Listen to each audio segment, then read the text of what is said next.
प्रश्नावली 16.1 का 8वां प्रश्न है। द्विपद प्रमेय के प्रयोग से दर्शाइए कि 2 का घात 3n माइनस 7n माइनस 1 49 से विभाज्य है, जहां छोटा n बिलोंग करता है बड़े n से। अब यहाँ पे जो छोटा n और बड़ा n दिया है, इन दोनों का अर्थ अलग अलग होता है।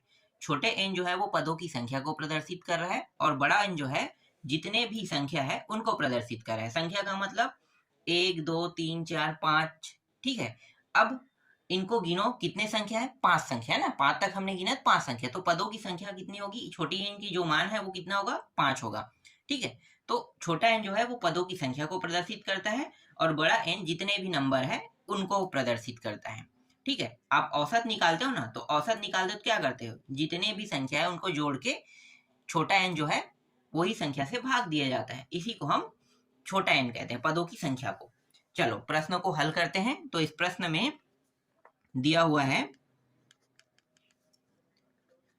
2 का घात 3n माइनस 7n माइनस 1। इसको और कैसे लिख सकते हैं? 2 का घात 3 गुणित n लिख सकते हैं, बिल्कुल, 7n माइनस 1। अब ये जो 2 का घात जो 3n है, अगर इनको हल करें, ठीक है, 2 का घात 3, तो 2 का घात 3 का मतलब कितना होता है?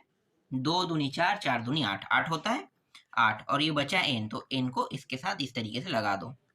फिर 7n माइनस 1। फिर ये जो 8 दिया है, इसको हम दो हिस्सों में तोड़ लेते हैं। तो एक हिस्सा हमारा 1 बन जाएगा और एक हिस्सा हमारा 7 बन जाएगा, ठीक। यहाँ पे देखो 7n है और 1 है, तो हमने इसी के हिसाब से 7 और 1 में हमने तोड़ लिया, ठीक है। तो 7 प्लस 1n, फिर माइनस 7n माइनस 1। अब आपको पता होगा, जैसे यहाँ पे क्या दिया है? घात दिया है, n दिया है ना। तो अब हम करने क्या वाले हैं? अब हम सूत्र का प्रयोग करने वाले हैं। तो सूत्र के प्रयोग से ये जो मान है ये आपका क्या होगा? x होगा, और ये वाला मान क्या होगा? a होगा ना। तो ये 1 है जो x को प्रदर्शित करता है, और ये 7 जो है a को प्रदर्शित करता है, और घात क्या है? n है। तो nc0 पहले यहीं से स्टार्ट होगा, nc0 से, ठीक है। इसके बाद 1 का घात कितना होगा? n होगा, 1 का घात n। फिर 7 का घात यहाँ पे 0, मतलब यहाँ पे भी 0 होगा। फिर प्लस nc1 होगा, 1 का घात n माइनस 1 इस तरीके से कम होते जाएगा, है ना। लेकिन 1 है तो 1 पे कोई असर तो पड़ेगा नहीं, है ना। तो 1 पे इसका कोई असर नहीं होता है, तो 1 पे हम इसका कोई असर नहीं करेंगे। तो ये क्या होगा? 1 को जैसा वैसा लिखते जाओ, या फिर चलो n माइनस 1 लिख लेते हैं, क्योंकि ये संख्या 1 है तो n माइनस 1 होने से कोई फर्क नहीं पड़ेगा, है ना। इसके बाद 7 का घात कितना होगा? 1। फिर प्लस nc2, 1 का घात n माइनस 2। यहाँ से घात कम होते जाएगा, है ना, और ये 7 के ऊपर घात बढ़ते जाएगा, 7 का घात 2। लेकिन ये n तक के मतलब बहुत दूर तक के जाएगा, तो बहुत दूर तक के जाएगा। तो इस तरह से डॉट डॉट करके लास्ट पद को हम लिख लेते हैं। लास्ट पद है nc n, 1 का घात यहाँ पे 0 हो जाएगा, और 7 का घात यहाँ पे क्या आ जाएगा? n आ जाएगा, यहाँ पे भी n, यहाँ पे भी n, ठीक है। इसके बाद माइनस 7n माइनस 1, इस तरीके से इन दोनों को हम यहाँ पे लिख देंगे। 7n माइनस n, लास्ट जो बचा है ये वाला, ठीक है, अंतिम में हमने इसको लिख दिया, ठीक।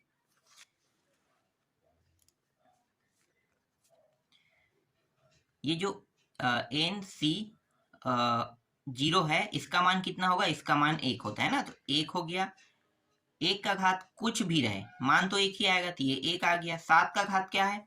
0, तो 7 का घात 0 मतलब जिसका घात 0 उसका मान भी 1 आएगा।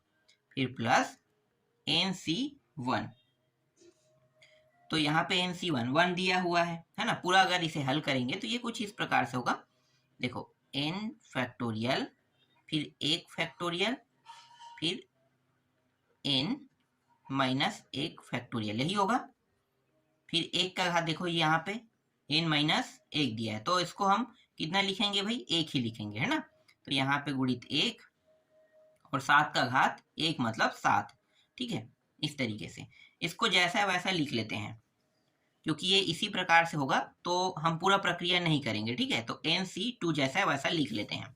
तो NC2, फिर 1 का घात यहाँ पे तो 1 आएगा, और ये 7 का घात 2 दिया है, मतलब 7 दूनी की 7 गुणी 7 कितना होगा 49, है ना। तो ये हो गया 49 हो गया।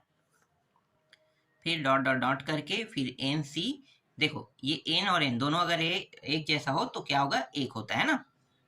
फिर इसका भी मान 1 होगा। 7 का घात n दिया हुआ है, तो 7 का घात n यहाँ पे मैं लिख देता हूँ 7 का घात n। फिर जो बचा हुआ है पद है उनको क्या करेंगे, उतार देते हैं यहाँ पे। फिर 7n माइनस 1। क्लियर है, यहाँ तक आपको समझ में आया। ये 1 हो गया इन तीनों का गुणा होने पर। फिर ये n फैक्टोरियल है ना, तो n फैक्टोरियल फिर n माइनस 1 तक जाएगा। n फैक्टोरियल n माइनस 1, तो n बस बचेगा। तो मैं जो बच रहा है उसको डायरेक्ट थोड़ा सा लिख देता हूँ, ठीक है, क्योंकि ये कट जाएगा और यहाँ पे n माइनस 1 तक के जाएगा, तो ऊपर दोनों कटने के बाद सिर्फ n बचेगा। तो n आ गया और ये 7 आ गया, तो 7n लिख देता हूँ, ठीक है, ये रहा 7n। फिर प्लस ये NC2, और यहाँ पे इन दोनों का गुणा होने पर 49 बस बचेगा, तो यहाँ पे 49 बस को मैं यहाँ पे लिख लेता हूँ। फिर प्लस डॉट डॉट डॉट करके यहाँ पे देखो 7 का घात n दिया है, 7 का घात n है ना, तो 7 का घात n है, तो यहाँ पे मैं इसको इस तरीके से लिख सकता हूँ, प्लस में 2 लिख देता हूँ और माइनस में भी 2 लिख देता हूँ। प्लस में भी 2, माइनस में भी। देखो इसका अर्थ क्या होगा, अगर इन दोनों को हल करेंगे तो 0 आएगा ना। तो हम इन्हें क्या किया, यहाँ पे प्लस में 2 रख दिया और यहाँ पे माइनस में भी 2 रख दिया, ठीक है। फिर माइनस 7n माइनस 1, फिर 1 प्लस 7n प्लस 49 NC2, फिर प्लस डॉट डॉट डॉट,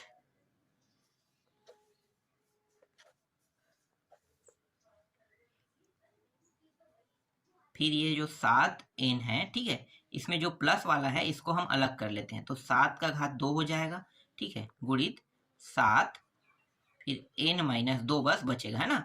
ये वाला जो हिस्सा है प्लस वाला मैंने अलग कर दिया। 1 मिनट, यहाँ पे n लिख रहा हूँ, 2 लिखना है मुझे, ठीक है। ये हमने क्या कर दिया, अलग कर दिया, और ये 7n माइनस 2 बस बचा। फिर माइनस 1, ठीक, देखो ये माइनस में ये प्लस में है, तो ये दोनों क्या हो जाएगा, कट जाएगा, कटा दो, ठीक। कटाने के बाद देखो यहाँ पे 49 है, ठीक है, 49 NC2 है, फिर प्लस डॉट डॉट डॉट, यहाँ भी 49 हो गया, और ये 7 का घात n माइनस 2। तो इन दोनों में देखो 49 उभयनिष्ठ निकल रहा है, 49 उभयनिष्ठ निकाल दो, NC2 7n माइनस 2, और यहाँ पे हमें निकालना क्या था, ये 49 ही निकालना था, विभाज्य संख्या, है ना। तो यही क्या है, हमारे प्रश्न का उत्तर है। तो यहाँ पे आप लिख सकते हो, अतः 2 का घात 3n माइनस 7n माइनस 1 49 से क्या है, विभाज्य है, ठीक है। इस तरीके से ये प्रश्न कंप्लीट हुआ। अब 9वां प्रश्न देखते हैं। 9वां भी सेम टू सेम ही प्रश्न है, ठीक है। पूरा का पूरा वैसे ही लिखेंगे द्विपद प्रमेय से। तो मैं यहाँ पे डायरेक्ट ना 3 2 इसका 1 minute 3 2n plus 2 minus 8n minus 9, ठीक है, ये, और इसको 64 से विभाज्य करना है। बाकी सब पूरा सेम टू सेम है, 8वां प्रश्न जैसा। तो डायरेक्ट ना ये प्रश्न को बस हमें क्या करना है, हल करना है। तो चलो इसको थोड़ा सा फटाफट कर लेते हैं। आपको पता है कैसे हल होगा, अभी जैसे हमने हल किया था वैसे ही हल होगा, लेकिन थोड़ा सा शॉर्टकट करते हैं, ठीक है। हम इसमें टाइम वेस्ट नहीं करेंगे। तो देखो इन दोनों में उभयनिष्ठ क्या निकल जाएगा, 3, 2 उभयनिष्ठ निकल गया, n प्लस 1 बचेगा, बिल्कुल। फिर 8n माइनस 9, फटाफट हल करें। तो ये कितना हो जाएगा, 2 घात है मतलब 9, तो 9n प्लस 1 इस तरीके से, ठीक है, इतना मान बचेगा। फिर माइनस 8n माइनस ये रहा 9। अब इसको 2 हिस्सों में हम क्या करेंगे, तोड़ लेते हैं, ठीक है। तो 2 हिस्सों में इसको तोड़ेंगे, तो इसको भी हम 1 प्लस 8 में तोड़ लेते हैं, ठीक है। 1 plus 8 n plus 1 8n minus 9 इस तरीके से। अब n प्लस 1 c 0 ये वाला नियम लगाएंगे ना, ठीक है। और ये 1 का मतलब क्या होता है, 1 का मतलब 1 का घात जो भी हो 1 ही आएगा, तो हम इसको नहीं लिखेंगे, ठीक है। आठ का घात 0 भी होगा फिर भी 1 आएगा, तो बस इसी बस को लिख लो, ठीक है। ये हो गया, फिर n प्लस 1 ये 1 है c1, ठीक है। फिर से 1 का घात जो भी रहे मान तो वही आएगा, तो 1 वाला को हम नहीं लिखेंगे, ठीक है। 8 का घात कितना होगा, 1 होगा, तो 8 का घात 1 लिखो, फिर n प्लस 1 c2, अब 8 का घात 2 इस तरीके से, ठीक है। फिर प्लस डॉट डॉट डॉट करके फिर n plus 1 c n plus 1, और यहाँ पे 8 का घात n प्लस 1 तक के जाएगा, ठीक। कोष्टक के अंदर इसे लिख लो, और यहाँ पे क्या दिया है, माइनस 8n माइनस 9, इसको उतार लेते हैं, तो ये 8n माइनस 9 हमने इसको उतार दिया, ठीक। इस पूरे का मान होता है 1 होता है, 1 लिख देते हैं, ठीक है। ये 0 वाला है तो 1 होगा, फिर इसका जो मान होता है n बस आएगा, है ना। इसका मान नहीं n प्लस 1, हाँ ठीक है, n प्लस 1 आएगा और 8 आएगा, ठीक है, 8 n प्लस 1 इस प्रकार से। फिर प्लस इसको जैसा वैसा रहने देते हैं, बस ये दोनों बस को क्या करेंगे, हल करें, मतलब 8 का वर्ग कितना होता है 64, फिर n प्लस 1 c2, ये हो गया। इस पूरे का मान 1 होता है, तो बचा क्या, ये बस 8 n प्लस 1 बस क्या होगा, बचेगा, तो इसको बस हम क्या करेंगे, बचा देते हैं, ठीक है। फिर माइनस 8n माइनस 9, ये हो गया 1 प्लस 8 का अंदर गुणा करोगे तो 8n, फिर प्लस 8, फिर ये 64 n प्लस 1 c2, फिर 8, और यहाँ पे n प्लस 1, फिर प्लस 2, फिर माइनस 1, एक मिनट प्लस 2 नहीं प्लस 1 और माइनस 1 करते हैं यहाँ पे, और ठीक है, प्लस 1 और माइनस 1 करेंगे।